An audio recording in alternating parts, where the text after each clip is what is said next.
The following are images of the Clovernook campus in Cincinnati, Ohio.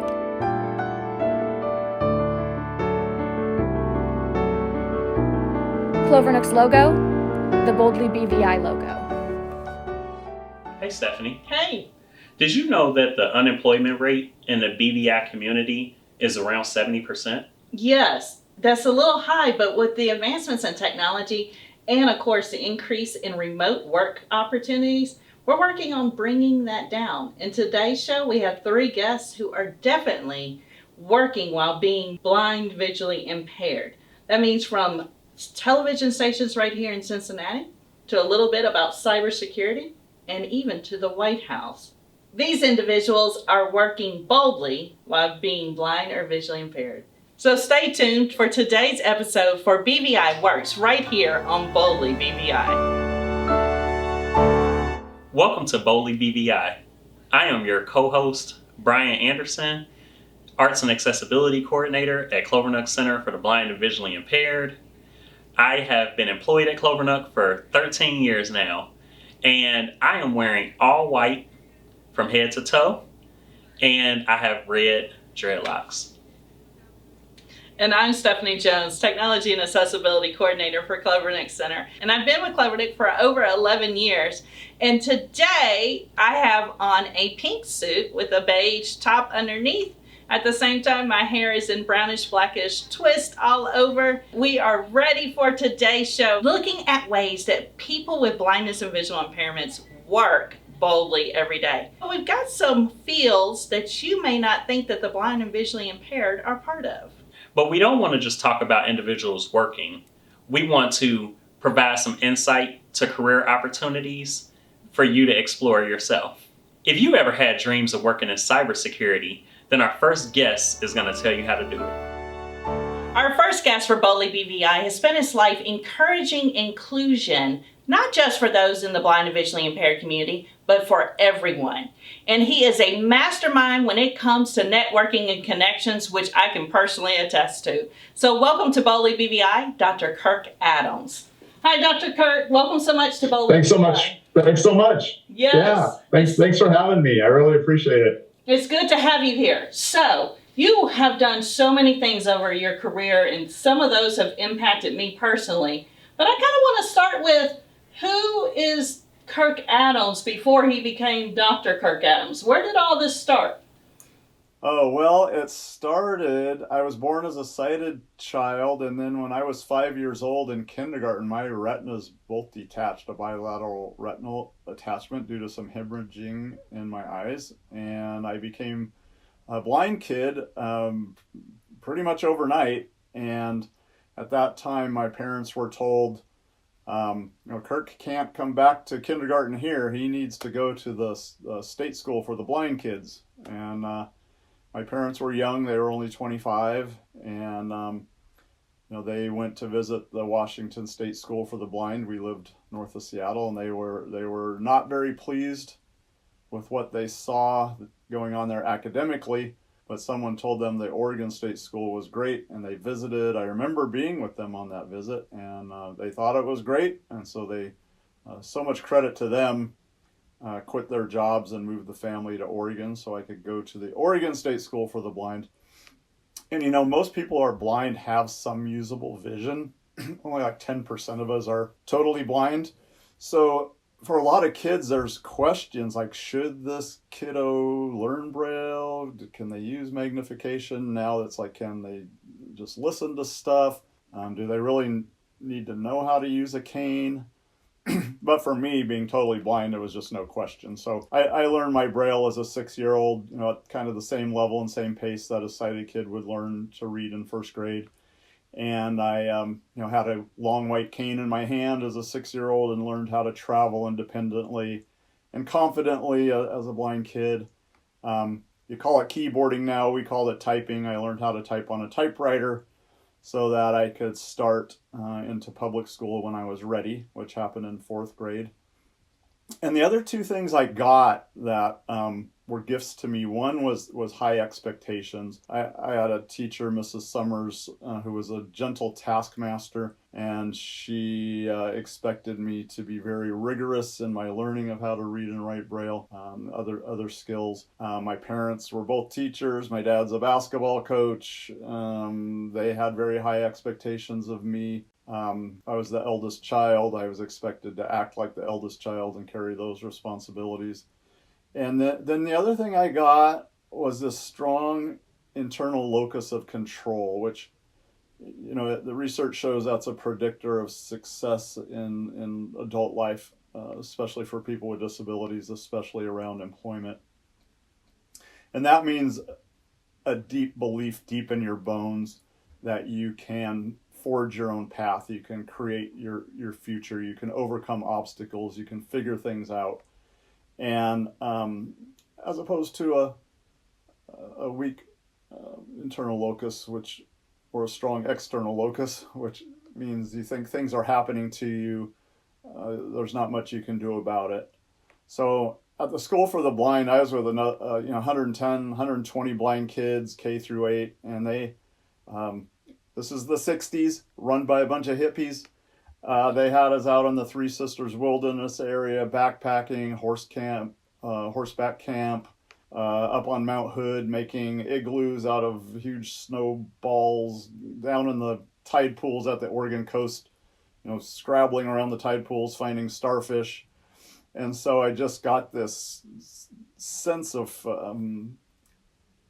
loving myself as a blind person and a blind kid and doing all the stuff kids do, climbing trees and scraping knees and those types of things. So those 3 years at the Oregon State School for the Blind really set me on a path by giving me not only the blindness skills, but also helping me internalize those high expectations of myself, and then giving me that strong internal locus of control where I really believed that I, through thick and thin, I could make my way. And there's been a lot of challenges, a lot of barriers, but again, I think those things were just given to me as gifts when I was a young child.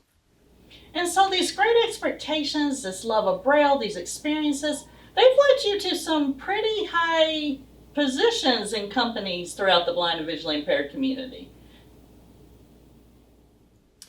Yes, I graduated from college with a degree in economics and a Phi Beta Kappa and a cum laude and all those things, and applied to some graduate schools, got in, but I really wanted to work and marry my college sweetheart, which I've accomplished. We have 39 years and amazing grown adult children and grandchildren now. And I wanted to get married and buy a house and have a family, so that meant a job. And I started applying for jobs and sending out my cover letter and resume and getting a phone interview and doing great. And then they'd say, come on in for the in-person interview. I grew up in little teeny towns with no public transportation, so I knew I needed to live in a city. So I was applying in Seattle. And I'd walk into the interview with my long weight cane and my little folder with some Braille paper and a slate and stylus so I could take some notes. And, the confusion would set in across the table as the person interviewing me, who, had probably never worked with a blind person, never encountered a successful professional blind person, as they sat there and thought, how could this blind kid possibly do this job he's applying for? I don't get it. And so I changed my tactic. I started disclosing my disability up front. I hadn't been disclosing, and that's a decision people need to make, is when to disclose your disability. So I wasn't disclosing until I walked into that room with my cane, which I thought, I might as well cut some of this out. And so I started putting in my cover letter, I've been blind since age 5. This is how I've accomplished all of these things, academically, athletically. Here's how I will perform the job I'm applying for. And then I wasn't even getting phone interviews. So, I'll make it a shorter story, but eventually I got an offer to work for a securities firm as a salesperson selling tax-free municipal bonds on commission over the phone. I did that for 10 years, 50 cold calls a day, every day. And when I turned 30, I really decided clearly I didn't want to do that for the rest of my life. I got the What Color is Your Parachute book out of the Talking Book and Braille library. I finished all the exercises, and I got clear that I should be in the nonprofit sector. I should be working with nonprofits that created opportunities for other people who are blind, because that was my passion, and I should be in a leadership role. So I set about making that happen, and again, following the instructions of the book, I contacted CEOs of nonprofits in Seattle and said, told them my story and said, I want to do what you do. Could I come in and talk with you for an informational interview, which I highly, highly, highly recommend people do, because people are so generous and want to share and help, and they will give you an informational interview 99 out of 100 if you ask. So I was talking to a woman who was the CEO of Planned Parenthood of Western Washington, and I told her my tale, and she said, well, I was a securities broker, and I decided to pivot to the nonprofit sector, and I think you should become a professional resource development person, which is code for fundraiser. So she said, you have been talking with wealthy people for the past 10 years about financial matters. There's a crying need for professional fundraising people in our field. That's how I think you should enter the sector. So I started doing that. So I started applying for fundraising jobs, not getting them because I had no experience, which was correct and natural on the part of the employers. I got a newsletter from the Talking Book and Braille library. It said we need to raise $200,000 or cancel our radio reading service. So I called the librarian, told her my tale, and said, why don't I come down and work 20 hours a week and raise you this $200,000, and I'll job hunt the rest of the time. And in doing that, that will put something on my resume, give me a track record, give me experience. And again, research shows that volunteer work is just a successful predictor of successful future employment as paid work. So please, if you're thinking about a career, think about volunteering and doing volunteer work. And anyway, she assigned a library volunteer to me. He read me the Washington State Trust Directory. Everything was in print back then, as thick as a big phone book. And if I found a foundation I thought was a possible fit, I sent a letter of inquiry. I had opportunities then to submit a couple full grant proposals. I got a book on tape from Reading for the Blind and Dyslexic, which is now Learning Ally, and on how to write a grant proposal. I listened to that. I wrote some grant proposals. And I had what I now know was beginner's luck. Got a couple big checks. They offered me a job, created a position. So my first nonprofit job was development officer for Seattle Public Library, raising money for the statewide Talking Book and Braille Library. Fast forwarding again, went back to school and got a master's in not-for-profit leadership. Got a call from the Lighthouse for the Blind here in Seattle, which was wanting to set up a foundation and a fundraising program, and they'd heard there was a blind guy in town who knew how to do that. Would I be interested in talking? My wife and I went in and took a tour, and I saw 100 blind and deafblind machinists running computer numerically controlled machining equipment, making parts for all the Boeing airplanes. I saw 45 deaf-blind individuals using tactile sign language with sign language interpreters. And my wife and I walked out, and she said, you have to come work here. So I said yes. And I was there for 16 years. I was in that fundraising role for a couple years. They asked me to take on more responsibility as a general manager of administration. And then around 2000, that was 2000. In 2005, their president and CEO, George Jacobson, he'd been there 20 plus years. He was a sighted gentleman, and he called me into his office and said, I'm going to retire in about 3 years, and I want a blind person sitting in this seat when I leave. Would you be interested in going through a process to become a qualified applicant for this job? And I said, yes, sir. So credit to the Lighthouse for the Blind, Inc. in Seattle, Washington. They hired a consultant who worked with me, mapped my knowledge, skills, and abilities against those that I would need to be a successful candidate for the president and CEO. Where there were gaps, put a development plan together, and she worked with me for 15 months on the professional development plan, learning things like how aerospace manufacturing worked, how the supply chain worked, learning about the Federal Ability One program and all those systems and structures, so that when it came time for the Lighthouse to search for the next CEO, I was ready and qualified. I applied and was given that honor and opportunity. And I led the Lighthouse in that role for 8 years, and then had been asked to serve on the board of the American Foundation for the Blind, which is the most historic, iconic blindness organization. It was Helen Keller's organization. And when it came time for a CEO transition there, retirement of Carl Augusto, I put my name forward. I discussed with my wife. I said, there's only one me. I have only one career. There's only one AFB. And I think I'm the right person to lead the organization into the next century. So I applied, was again given an honor and an opportunity to lead AFB. We moved from Seattle to New York to DC. Back in Seattle now. I am now 2 years into a private consulting practice, and I am really just working on fun, innovative, high-impact projects that accelerate inclusion of people with disabilities in the workforce with people I like. That's what I'm doing. And that's wonderful. And so, but you brought us today not only your own Bold BVI journey, you brought us some information about some training opportunities and possible employment opportunities through a company called Apex. So tell us a little bit about that.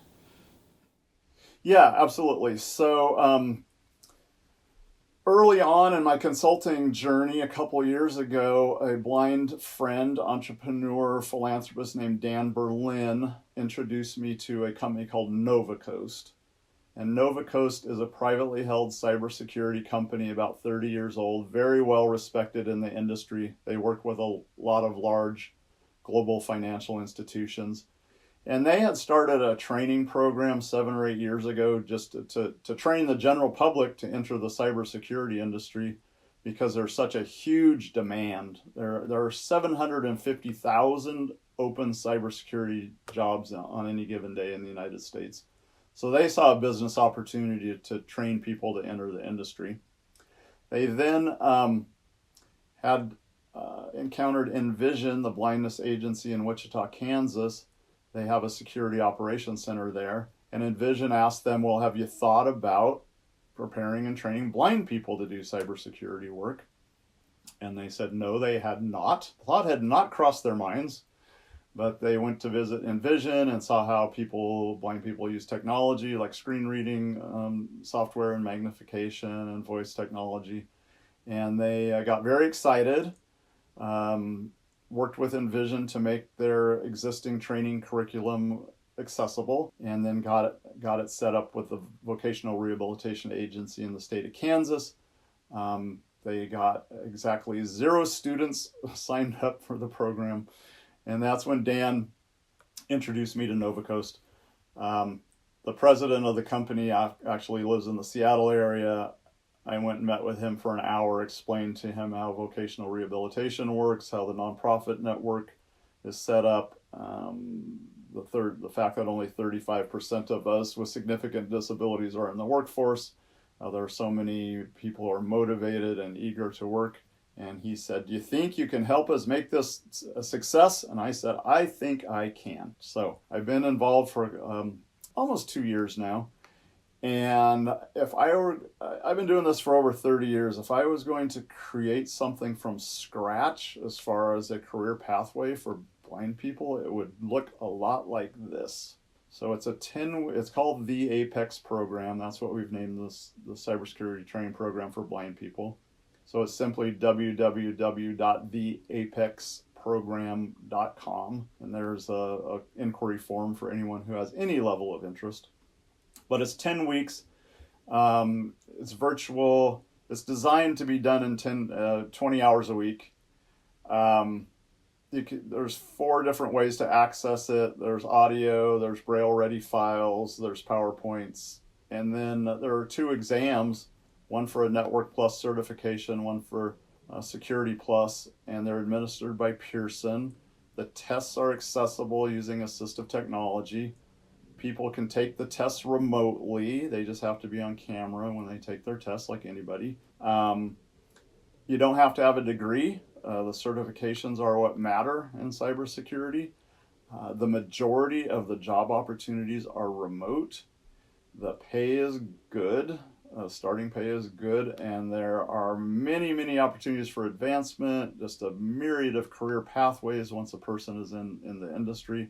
So I'm super excited about it. We're set up with vocational rehabilitation in 17 states now, so blind people can work with their VR counselor and have this paid for, as it should be. The vocational rehabilitation system has a $4 billion annual budget, so they have lots of resources that we should all be using. And I'm just very excited about the APEX program.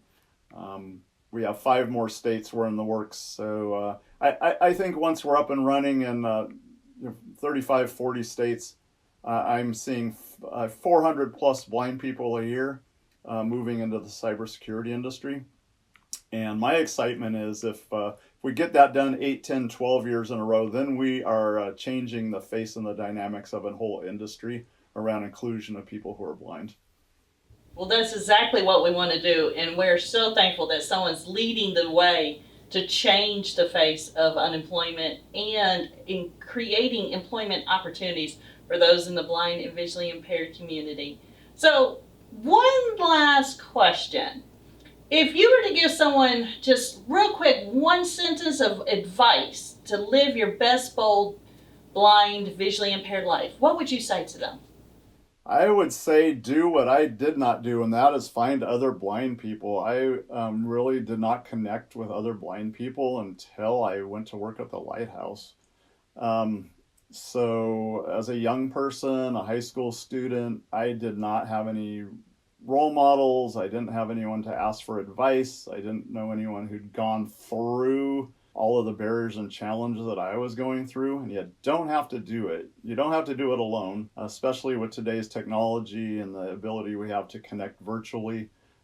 Find some blind people who are doing what you want to do, have done what you want to do, are sharing some of your same experiences, and form that community. And Dr. Kirk, if you could say there was one thing that frustrates you in business and networking, what would that one thing be?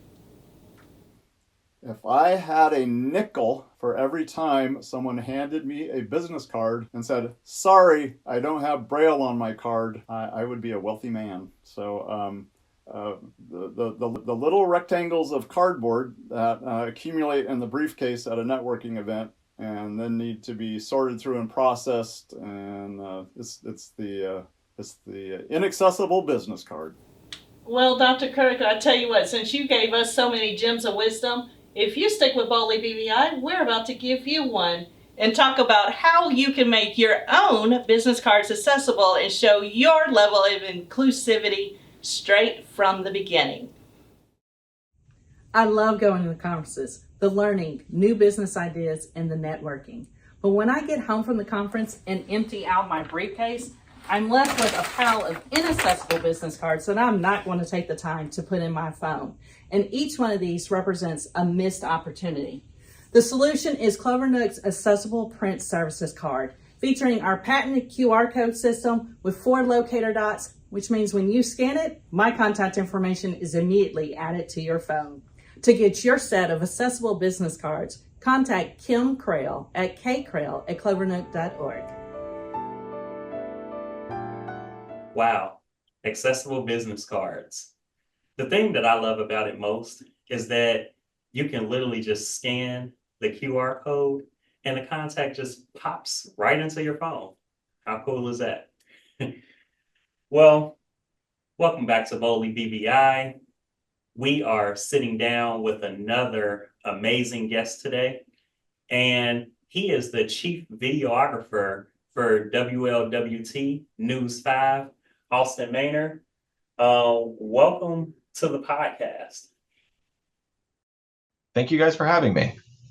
So anyone that knows me, they know that I love videography. I love photography. I just love to be able to capture different things, the intricacies of life, despite having a visual impairment. So how about you? When did you get started in this field? Like, did it start when you were a kid or, a teenager? What captured your interest in videography? Sure. So, I've always been creative. It wasn't always video, but I started with music and then got an interest in audio production. And that's kind of what led me down this path initially. I went to school at Cincinnati State, where I was exposed to both audio and video production. So I was getting more familiar with the cameras and editing software. And then when I was ending my time at Cincinnati State, I had to do an internship, and I decided to do an internship with Channel 5. And there's when I learned more about shooting and editing and kind of the storytelling process and kind of how the news all operates. And that was kind of my lead into this. So, it wasn't necessarily always video focused. I enjoyed photography, so I enjoyed working with the camera in that aspect. But it was just a wide range of just being able to be creative. And that's amazing. Having a love for photography and videography, I have shared with individuals that they normally are not expecting the visually impaired guy to be the one capturing everything. So what has been your experience with that? Like, are people normally surprised when they find out, like, hey, the guy with the visual impairment has been able to capture these amazing things and tell these amazing stories? Yeah, and I've probably experienced the same thing that you have. When I tell people that are unfamiliar with my condition that I'm legally blind, the first question I get is, well, how do you do your job then? They don't understand the spectrum of visual impairments necessarily. So then I have to explain, I can see out of my left eye and see straight ahead, but I can't see out of my right eye, and my peripheral field is limited. But they're always pretty shocked by what I can do and what I can create. I feel like I see things in my head that maybe I can't see the world like everybody else, but I have ideas that are creative, and I do my best to execute those when I'm behind the camera or when I'm editing.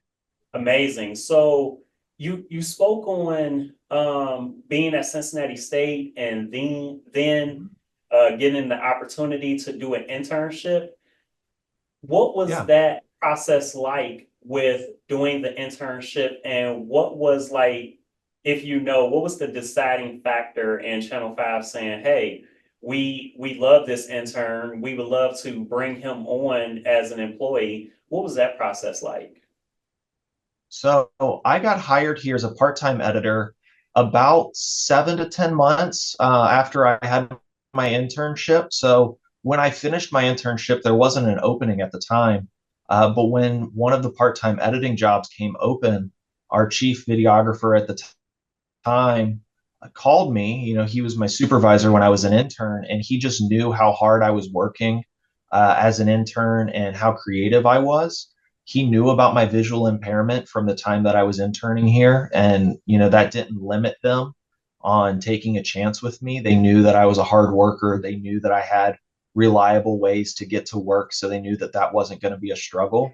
I can thank my parents for that and my family for the support of getting me here and kind of helping me get my career started.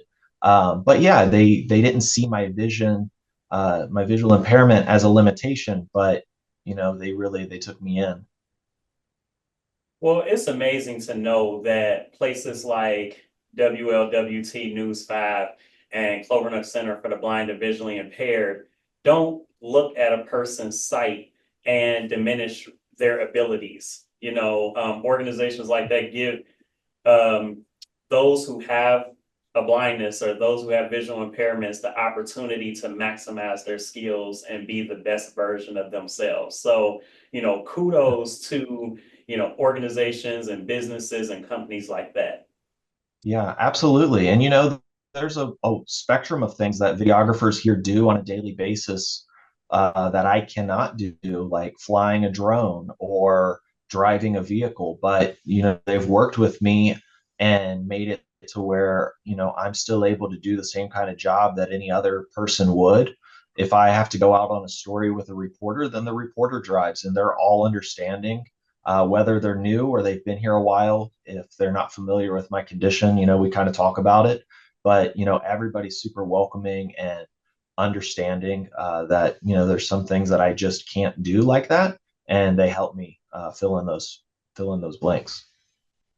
And I think that's the most amazing thing about having a career like that is your colleagues, your employer being understanding to what you're able and what you're not able to do. Yeah. One question that I would like to ask you, just being someone who loves the camera like you do, what camera are you currently shooting with? So we have our primary cameras are Sony XD cams. So they're larger cameras that we can sit on our shoulder. And then I also have this camera that's behind me. That's a Ronin 4D. That's a gimbal camera. We use it for special things. It's a handheld camera that has a larger viewfinder, which is really great for me. The Sony cameras that we use, they have smaller viewfinders that, maybe about that size. Sometimes it can be a challenge to make sure that you're in focus. But with different settings in the camera that have focus peaking to make sure that you're in focus, those kind of things definitely help me out. Absolutely. And when it comes to the Sony camera in particular, that one is one that I'm familiar with. Sometimes the settings and just the words in general on the camera can be small. How have you been able to navigate around that? Honestly, it's not horrible for me. Personally, I'm able to see it if I'm up on it. My eyes aren't, so bad that I have to, have my face on the viewfinder to see it. But, if I'm at a decent distance about here, then, I can make it work and see what I need to see. There have been other times that I've been in situations where maybe I can't see something from across the room, or if I'm shooting, for example, and maybe there's text that I'm unsure of what it says. You want to be careful of what you're shooting, so you're showing something that's not inappropriate on TV. I've had a second set of eyes in those situations where I'm like, hey, can you help me out? Make sure I'm shooting the right thing here.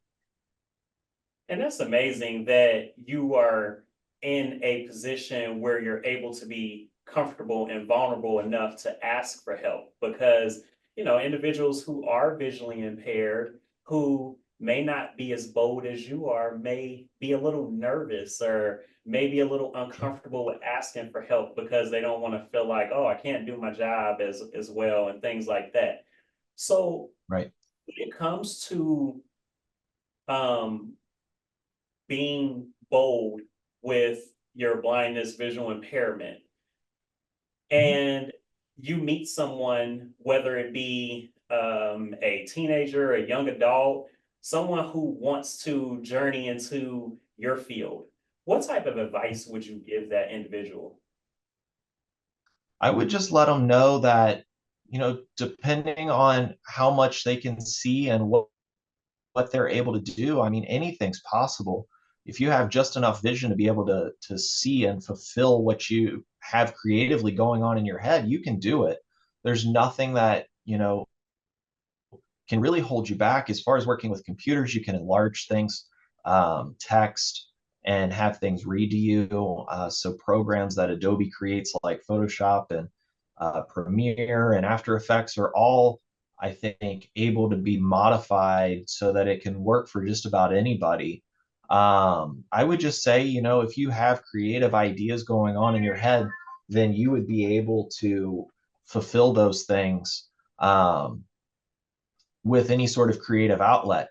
I guess the other thing that I would say is if they have questions or they're unsure of what they're looking for as far as like what to capture, just like learning a skill, don't be afraid to ask, because you don't know what you don't know. And obviously you can't see what you're unable to see. So asking for help is never a bad thing to do, because it'll just help you fulfill your goals and what you're trying to accomplish. Absolutely. And I truly, truly, truly love your answer to this. I guess the final question that I will ask before we wrap things up is, when you're not shooting things for the news, what is kind of like your hobbies as far as videoing and taking pictures and things like that? What are you most using your camera for? So I really enjoy just like capturing moments. I have a 9-year-old son. So taking photos of him in moments and video of him is something that I enjoy doing. I'm also an adjunct instructor at Cincinnati State, where I'm teaching video editing classes. So, I'm trying to give back to students that were in a situation that I was at one point, whether they're visually impaired or not, and just try to help, craft the next generation of creative workers here in the area. Other things that I like to do, I have a DSLR camera. I enjoy shooting, landscapes and things like that. So I just try to stay as creative as possible, really. Amazing. We have some very similar interests as far as some of our leisure activities with the camera. Austin, I would really like to thank you for being a guest on Boldy BVI. And if I could leave you with one final thing, I would just say continue to be amazing, continue to be great, because you are inspiring someone out there. Yeah. Well, thank you guys for having me. I really appreciate it. And I hope that this helps somebody who, may be contemplating whether they do something creative due to their limitations. So absolutely. Thank you all. Well, with this being Boldly BVI and it being about employment, why don't we go ahead and take a look at some of the employment opportunities that Clovernook Center for the Blind and Visually Impaired have. Check out career openings posted at Clovernook: full-time Braille transcriber, main camp, MSCE materials support specialist. Full details at https://clovernook.org/about/careers/. So we've just learned about some great career opportunities here at Clovernook, and if you are interested in applying, or if you want to keep up to date on the latest in the career opportunities here in Cincinnati, then check out clovernook.org to keep you in the know. So our next guest always dreamed big and bold, but she didn't know that those bold dreams were going to lead her to the most well-known house in our nation. That's right, I'm talking the White House. And so we are going to talk about the Bold BVI journey of Miss Janet LaBreck. So welcome, Miss Janet, to Boldly BVI. Thank you so much for being here with us today. Thank you so much for inviting me. I really appreciate it. So before we even get to the White House, we need to know where Janet LaBreck came from, who she is. So let's start there. Well, I'm originally from Massachusetts. I come from a good-sized family. There are 6 siblings. 4 out of 6 of us, however, have retinitis pigmentosa. So I began my early education in a public school setting, but as you can imagine, that was a difficult challenge for them to educate without all of the available advantages that we have today with technology solutions. So I actually was transitioned from public school with my brother to Perkins School for the Blind, where I finished out most of my high school education at Perkins and then transitioned back into my public school in Pittsfield, Massachusetts, where I graduated in my community with my peers. After that, I decided that I wanted to go on to college because I always knew that I wanted to have a career. I wasn't quite sure what that career would be in, but I knew that I wanted to go to college. And so I did attend UMass Boston and for my undergraduate degree. And then later on, I did complete my master's degree at Springfield College in Massachusetts. So that's my early education career. Wow. So how is it like having siblings with blindness and visual impairment as well? Was that a help or a hindrance sometimes? I think it's a little bit of both. You know, when you have a degenerative progressive eye condition that eventually leads to total blindness, I'm not so sure that we even notice the difference at times. I think we did the very normal things that all of our peers did.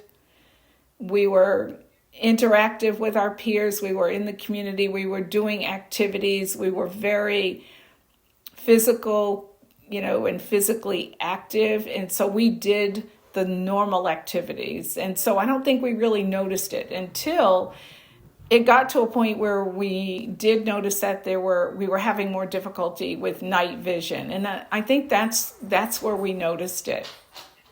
And interestingly enough, we would do things like playing baseball and playing all the things that, kids play. But when it started to get dark, we were always the ones that would say, well, it's getting dark, so it's time to stop playing, so not realizing that the other kids weren't having those kinds of challenges. And so it really got noticed in school, in elementary school, when I could not see the blackboard. And the teacher really perceived it more as a behavior problem. And I was not acting out. I was legitimately having challenges. There happened to be an aide in the classroom at the time for another student, and that aide was the one who was very perceptive enough to say, you know what, she really might be having a problem here, and recommended that we go, to see an optometrist at the time. And that is where the journey began, and that's also, how we were diagnosed. And so we were able to have that appointment, but the optometrist at the time was not equipped to really give an in-depth eye exam as an ophthalmologist would give. And so we began a 2-year journey back and forth from Pittsfield, Massachusetts, with all the kids, both parents, to be tested over and over and over again at Massachusetts Eye and Ear Infirmary in Boston. 2 years later, we finally received the diagnosis as to what it was, and that was the retinitis pigmentosa. So I think that it was slow enough progression that it gave us time, I think, to really think about, okay, what was our education going to be like? What were our plans going to be like? And I have always been the type of an individual that would say to myself, well, regardless of whatever the diagnosis is, I still want to be able to contribute. I still want to be able to, to achieve my goals in life. And that has always, I think, kept me grounded, and focused on goals. And if anything, it probably made me more determined to be focused earlier than probably the average person without a disability would be, because I knew that I was living under this deadline with one day I will be totally blind.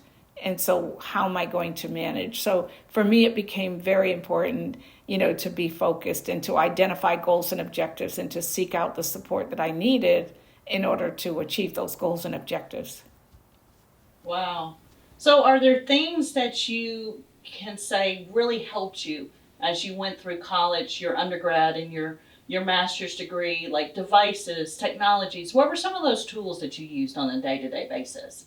Well, the very first adaptive technology that I recall using was actually in high school, and it was the very first talking calculator that came out. And if I recall correctly, I believe it was a Sharp talking calculator.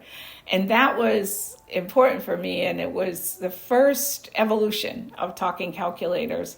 And then there was another type of a talking calculator also because I needed the more sophisticated math.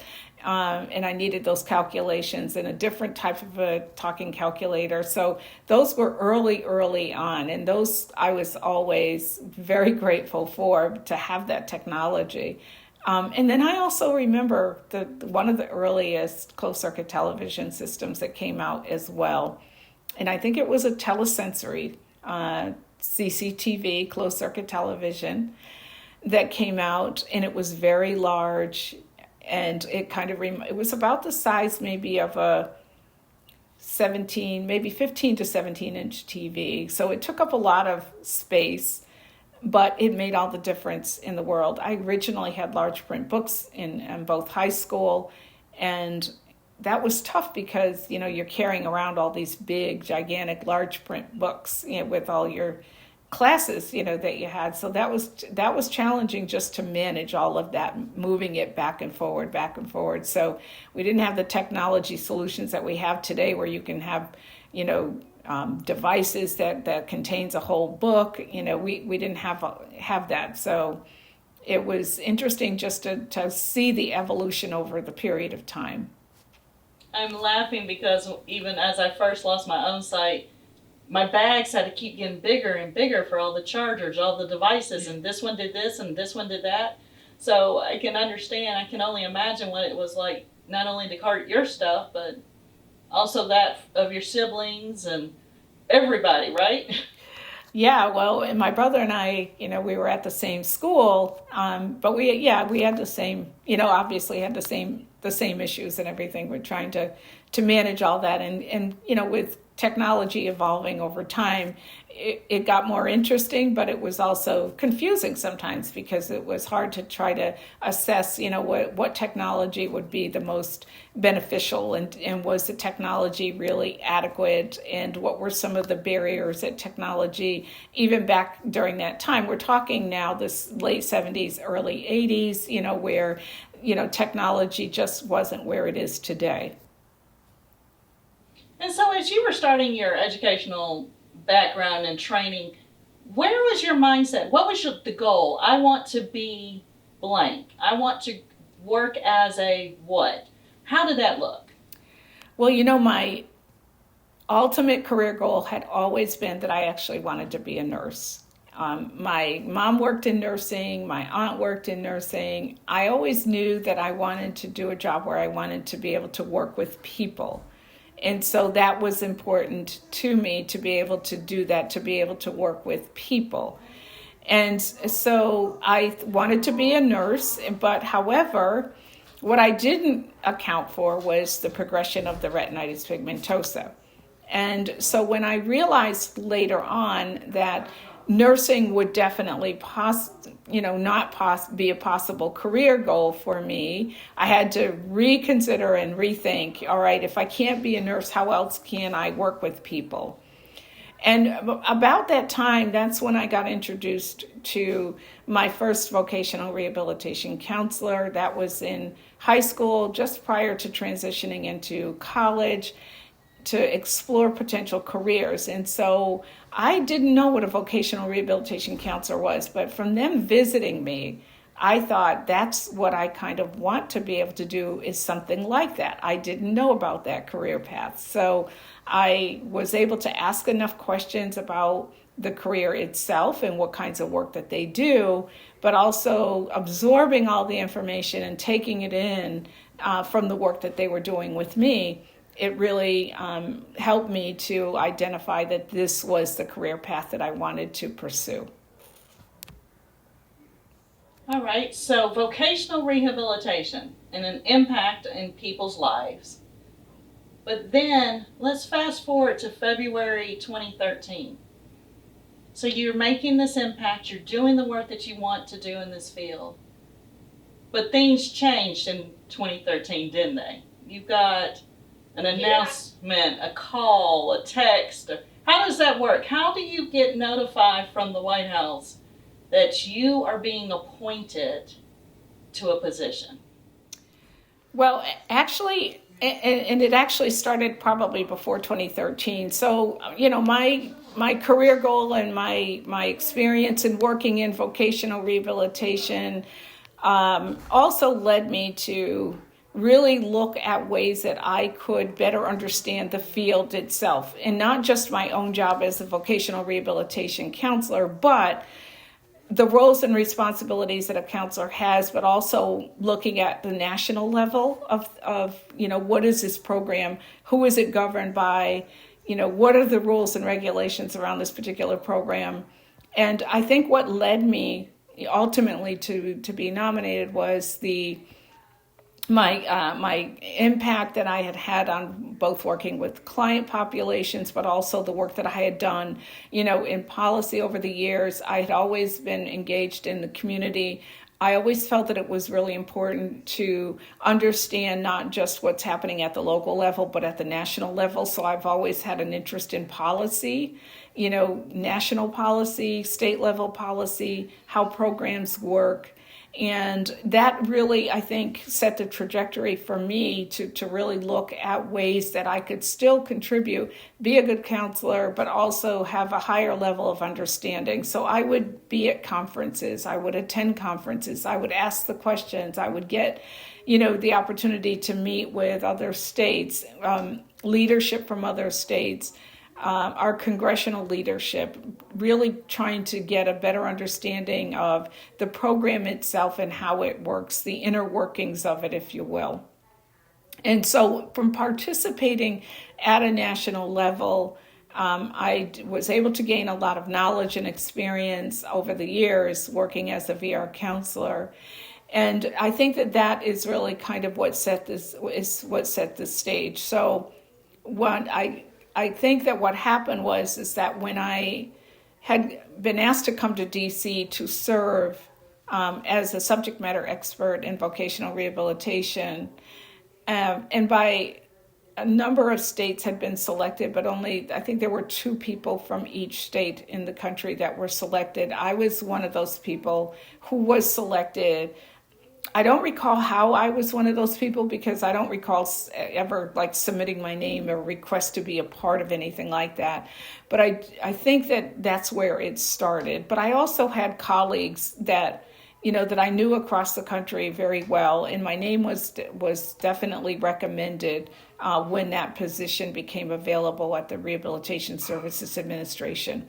And that position is a presidentially appointed position, but it also requires a Senate confirmation as well. And so when I got the initial invite, what happened was I had received an email, and I was looking at my emails on my laptop one night, and I got this email, and it says an invitation, and that the president requests your attendance, and I'm reading it, and it starts asking me very in-depth questions. And I said to my husband, look at this. I got this email, this strange email, and they're saying that they would like me to come to the White House and for a meeting. And I was reading it, and it's asking me for date of birth, social security number, all this stuff. And I thought, this is a scam. There's no way I'm providing my date of birth, my social security number. How do I know that this is legitimate? So I decided it was not. And so I deleted it, and I put it in the trash. And then I woke up early in the middle of the night, and I said, well, what if that wasn't a scam? And so I actually got up and I opened my laptop again, and I looked at it again, and I didn't have that kind of level of sophistication to kind of know what a legitimate email might look like, from the White House. And so I said, well, I was still pretty upset about the social security number and the date of birth. That bothered me more than anything. And I said, there was a phone number there, and I said, I'm going to call in the morning, and I'm going to tell them, that I believe that I've been scammed, and I want them to know about it, because if other people are getting this and they're asking for your date of birth and social security number, I want them to know about it. And so I did call first thing in the morning, and I got the contact person, and I told them, I said, "Hi, I'm Janet LaBreck, and I just want to let you know that I received this email, and I think it's a scam." And he says, "Well, what is it asking you?" And I told him, and he said, "Well, what if I told you it wasn't a scam?" And I said, "It isn't?" And he said, "No, ma'am, it is not." And I said, "Okay, but what is this all about?" And so he told me, and he said, "So one of the things that you would have to do is that you would have to be at the White House on Monday." And that day was Friday. And he says, "And you would have to, you're going to receive a hard copy invitation, and you must bring this invitation with you, or you will not be able to get in." And I said, "But I don't have the invitation." And he said, "You will receive the invitation." And so I said, "Okay, I believe you." And so he said, "And when you get the invitation, I want you to call me back." And I said, "Okay."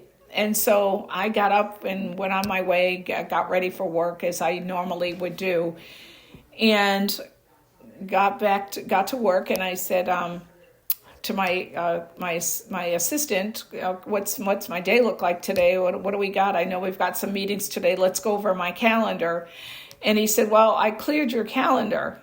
And I said, "Well, what do you mean you cleared my calendar? Why?" And he said, "Well, because," he goes, "apparently you've got another appointment someplace." And I said, "Where?"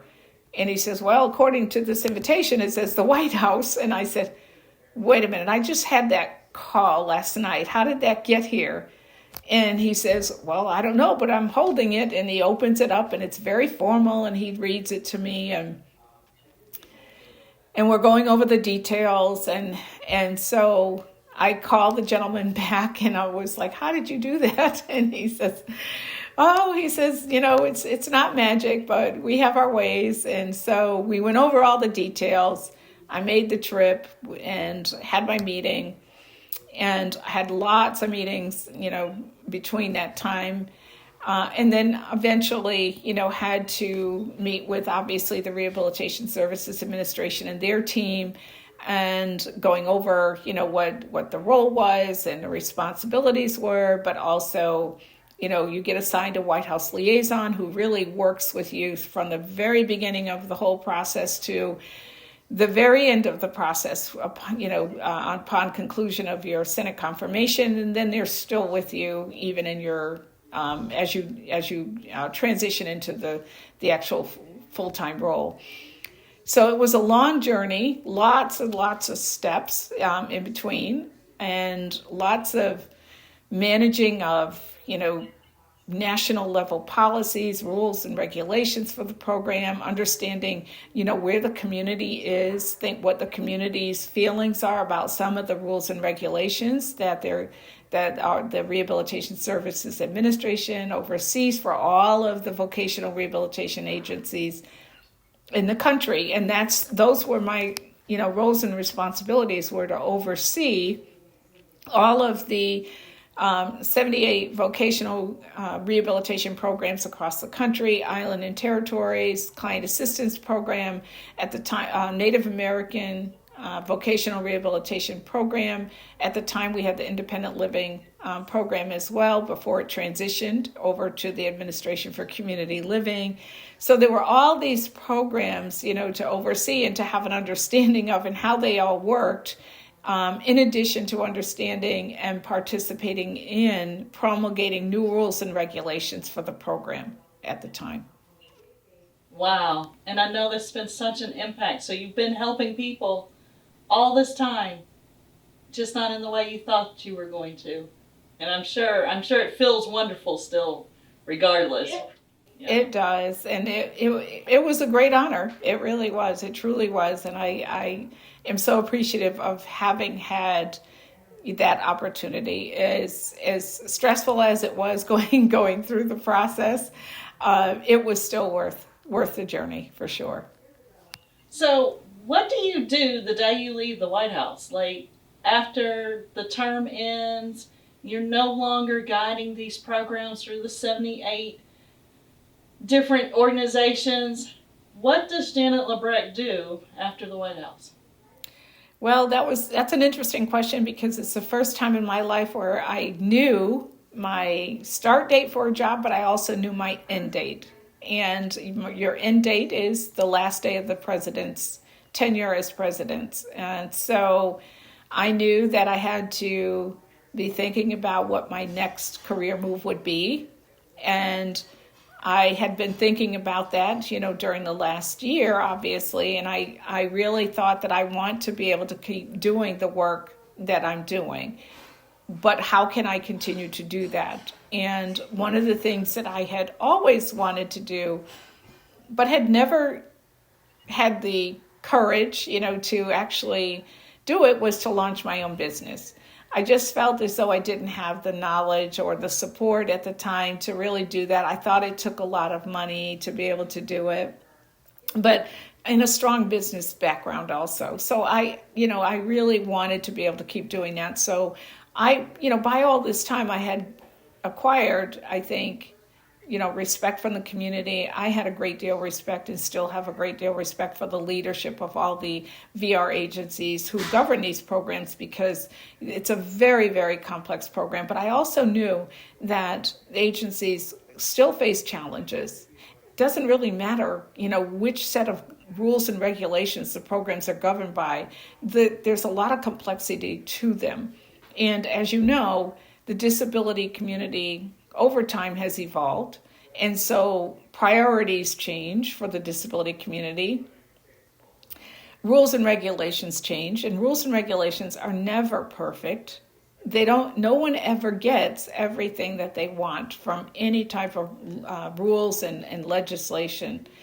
There's always compromises, and part of this role is about the art of compromising, the art of really staying committed to the community. I've always considered myself to be a consumer-focused person, believing that the disability community needs to be at the center of the services, the rules and regulations. They need to have a key voice and a strong voice in how they receive services and what those policies, practices, and procedures look like, because they're the intended recipient of those services and supports.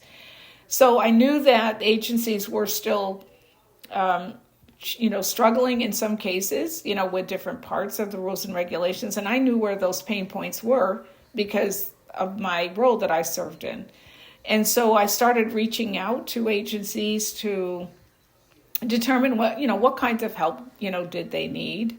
I had developed relationships, and so I consider myself to have a high level of integrity, and really focus on being helpful to them. And that's my way of helping, not, being critical of the agency in a way that is going to be detrimental to them, but being supportive, but also, recognizing that the agencies also have roles and responsibilities and to, increase their performance, but also believing that we as leadership in this particular field have a responsibility, to help them to get there from point A to point B. And so working with them in that way has enabled me to continue to have that trust that I've built over the years with them. And so I do consulting with those agencies, and not just vocational rehabilitation agencies, but other agencies and organizations as well, to help with performance-related issues, to look at compliance-related issues, to look at, emerging and best practices and ways that they can leverage, those rules and regulations in flexibility and agility. We look at, compliance. We look at the way that they manage their budgets, provide support and guidance around ways that they can be more innovative in their approach to looking at service delivery and ensuring that service delivery is high quality services. So we do all of those kinds of things. I have another partner who has been with me from day one. on this endeavor. And so the company is called Synergy Consulting Partners. So we work with organizations, we work with, VR programs. I've worked with colleges and universities, biotechnology companies, certainly different, areas of disability, also not just blindness community, but different, disability groups and organizations that provide services to a range of different disability communities. Wow. Okay. So you've had this bold journey, and you have been the person that has been able to impact lives through vocational rehab as a counselor, as a leader, nationally, in your own community, and even from the person directing all of the services and trying to make sure it all works for the good of those you were serving. So as we come to a close, what would be your advice to someone to live their best bold BVI life? I would say that it really begins at diagnosis. And by that I mean that when you receive a diagnosis, whether it's blindness or any other condition, that getting the initial support that you need, the guidance that you need, never giving up on your goal. I have one of my logos is Aspire to Soar, and I live by that because I say that when you have those supports in place, it creates the opportunity for us, regardless of what the diagnosis is, to begin the process of developing a strong sense of who you are as an individual, not letting the disability define who you are, but also building skills that ultimately help you to achieve resilience. And resilience is absolutely critical in anything that we do, because it helps you to really understand how to navigate those rough waters. And in this case, the rough waters is a diagnosis. And if you don't have that resilience, or if you don't have the ability to navigate through those types of issues, then it does have an impact on your motivation. It has an impact on setting goals. It has an impact on, your communication, your ability to be objective about what your own needs are, but also not giving up on, what your goals and objectives are. You may not be able to ever achieve your original goal like I did as being a nurse, but I found another source, another way to achieve what I ultimately wanted to be able to do, which was to work with people and to help people. There's more than one way. I had a client once tell me he wanted to be a taxi driver, but when he lost his vision, he became really thoroughly depressed because he could never drive a taxi. We talked about it a lot, and I convinced him that you don't have to give up on that dream. Just because you can't drive the taxi, does that mean you can't own the taxi company? And he said, I've never thought of it, that way.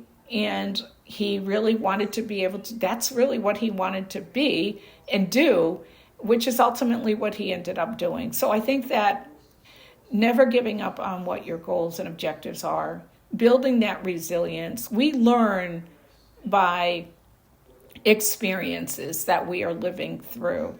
And the more that we can learn from those experiences, move on and grow from those experiences, it builds resilience, it builds determination, it builds tenacity. And that's what really leads, an individual to being able to accomplish what it is in spite of what that diagnosis might be. I love it. Well, thank you, Ms. Janet. Your words have made an impact for me. I've loved learning from you and your experiences in these few minutes. And I know there's probably a little boy or a little girl out there with blindness or visual impairments who now knows that there's nothing out of their limits. It's just a matter of just dreaming big and going for the gold, right? Absolutely. Never give up. That's right. Never give up. Well, thank you so much for being with us.